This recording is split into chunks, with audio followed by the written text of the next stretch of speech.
as a representative for Purpose Beyond Beauty, I advocate for sustainable agriculture, a vital lifeline for economy, environment, and future generations. Planting fruit trees is a simple yet impactful way to promote sustainability, support local food systems, and provide nutritious produce for generations to come. Join our mission to plant more trees and cultivate a healthier, more resilient community. I am Crystal Faye Armada. Welcome to Spring Bloom Farm located in the heart of Concordia, Sibunag, Guimaras. Ako gali si Crystal Faye Armada, kandidata nga mag-representar sa Barangay Concordia ng Tanglad, Pumutya ng Sibunag 2025. Pwede ka bala namon makilala? Ako gali si Joblon Lucio, tumuluyo sa Barangay Concordia, Sibunag, Guimaras. Sa nag-aobra diri sa Spring Bloom Agro Farm. Nagkanto ako diri sa bayang kay Luyo kung gud mabalaan ng inyong pangabuhian. Ug ano ang mabulig sini sa atong komunidad? Ang manigilian namon pangabuhian ang kakao. Kami ang katanom,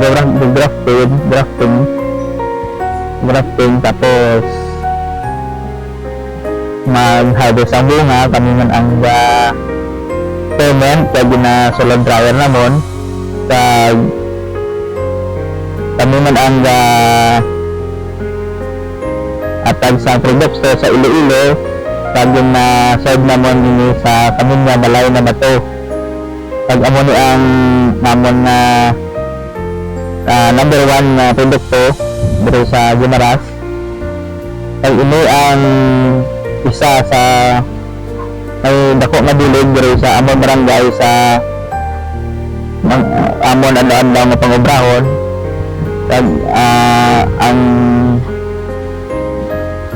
una gid nga makabilog diri sa mga tumuluyo ang pag-obra sini. Kag ang paghatag ng mayor nga obra sa mga tao diri amo ang pagtanom sa kakao.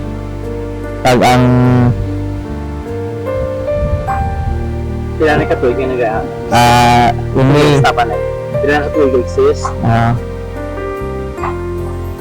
ini ang amon kakao mga almost 6 years na ini nga nag-exist. Kag sige pang amon nga tanom. Subong may mga 16,000 trees na kami ngayon pang tanom. Kag ang amon nga number 1 yun nga nga maka-supply ko sa Iloilo balay na bato sang madamo nga produkto sang kakao. As we cultivate the earth, we cultivate hope. By planting fruits, we not only nourish our bodies, but also our communities and the environment.